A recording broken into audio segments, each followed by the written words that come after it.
jumping right into our drawing, first thing we're going to do is place in our guidelines. And so just hold your pencil at the very end and then just go straight down the middle, putting one line down the middle. Does it have to be perfect or precise?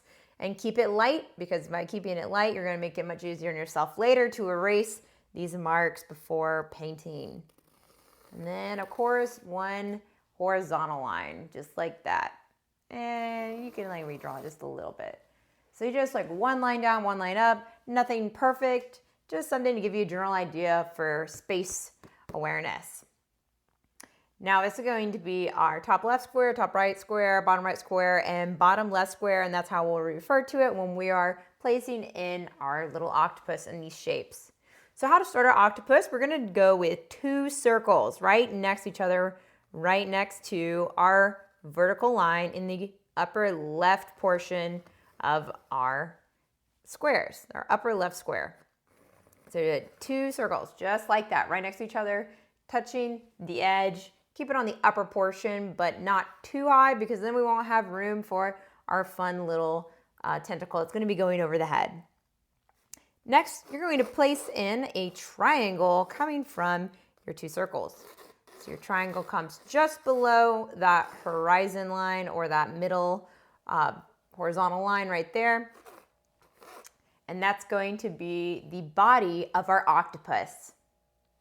Now the next thing we need to put in is a water balloon or a teardrop, whatever you prefer, on the side, which this is going to be the back of the head of our octopus. Just like that. Starting at the back of the right eye, going into this quadrant over here and dipping down into the lower right square. Perfect, guys. And now we're going to put in the guidelines for our arms or our tentacles. And so we're going to start with 2 lines. There's going to be one line coming down from the right eye. So it could be referred to as the right line, just like this. And then we're going to be putting in another line coming from the left eye and going out just a bit more from our triangle.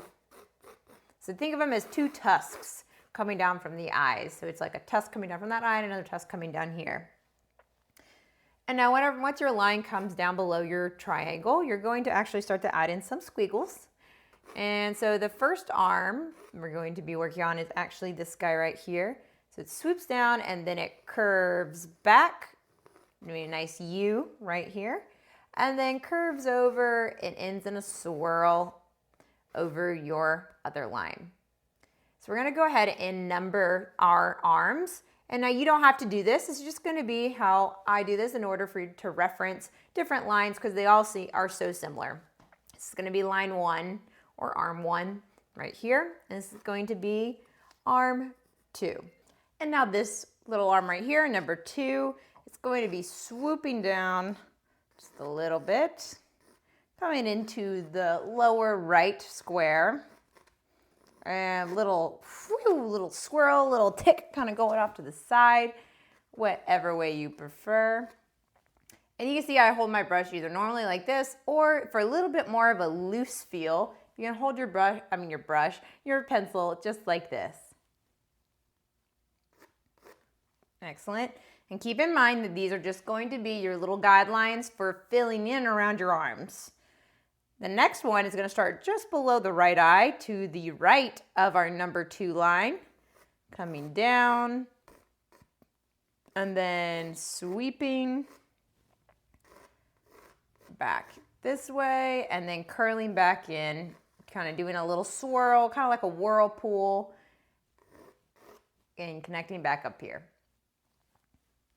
And now we're going to do one more coming from the right eye, but it's going to follow the line of our head, this little melon area, and it's going to curve past, just kind of continue that line past, flow out, and then slowly and slightly curve like that. And then after that, we're going to go ahead and put in these last 3 arms back here, and then we'll hop back over here and do our little fun flippy arm. And these are just like elongated, stretched out S's. And one starts over here on the bottom of the head, one's up here, and one goes up just a little bit further. So these don't have to be perfect. Keep in mind that your tentacles are gonna look different than my tentacles. No matter how many times I draw this piece, that's always gonna be different. So don't try to focus too much on this. Just have fun with it, putting in your own swirls, and have a good time. So now the last thing we need to do is put the little arm that's flying behind the head. And that's going to be another teardrop or a water balloon, whichever you prefer. It's curving back, following this edge of the line right here, curving out, and then connecting back to the eye, and then curving like this. So it's like he has like a little streamer arm. His little arm's going whew over his head. So I'm gonna go ahead and label all of these. Again, you don't have to do this. This is only for reference. 5, 6, 7, and 8. So first thing we're gonna do is start back with our first arm, number 1. Now we're gonna start to fill in our arm. And it's basically just adding like a few centimeters to either side of these lines until you taper it off at the end, like this. So you're just using those little center lines as guides again, guys. So don't use them as your outside line. They're just your center, and just form on either side of that. And now right here, your arm is going to be looping over all of your other arms. So this is in the foreground. It's one of the ones closest to you. So just keep that in mind when you loop. You're going to do this like little egg, little oval right here.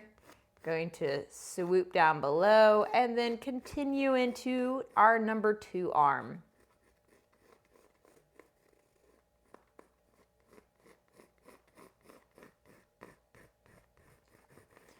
Just like so. And again, like I said earlier, your arms might be in a little bit of a different position than my arms, so your little loops right here might not look quite the same, but at the end of the day, just keep in mind that you're going to want to have a nice smooth line wrapping around, and you want to try to keep the arms about the same thickness around until it reaches a little higher up on the body, where this becomes the web, and that's like the webbing that stretches between the arms or their little armpits. And now right here, you're going to do another curve, like this, kind of like a deflated balloon. And keep in mind that number 2, our number 2 arm, is in front of our number 3 arm. So that means that it's going to be more in perspective, and that this line right here disappears behind this one.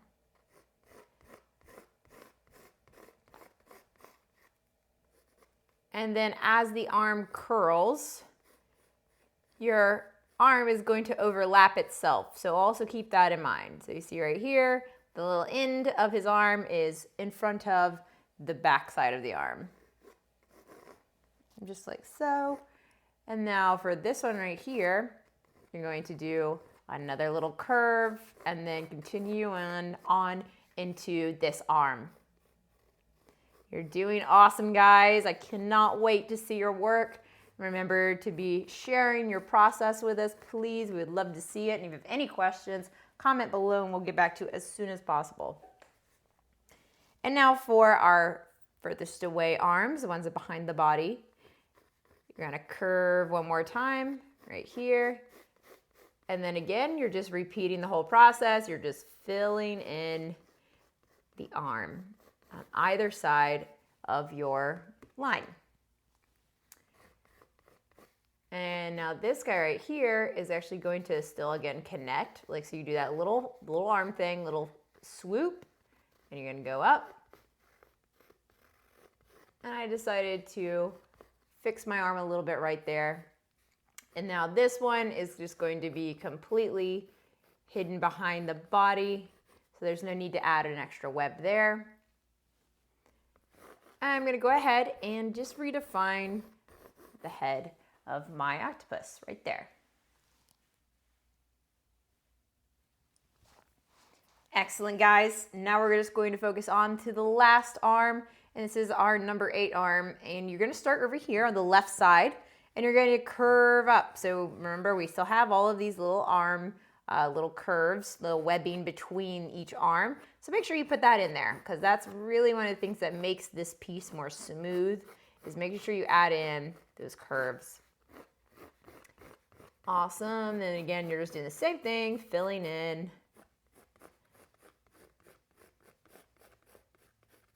All the way to the end. And then just like that, you now have all of your arms in, and you're almost done with this drawing. We're about to move on to our painting, but now we're gonna wanna just smooth out some of our lines, like right here. Going to define our right eye in front of our other eye and put an oval in within it. And then the last thing we're going to do is add in the gill area, which looks like an ear, but this is actually the octopus's gills. So it's just another teardrop or another balloon, and then inside our balloon with a half moon shape in the middle. And then just like that, you have now finished the drawing portion of our octopus class.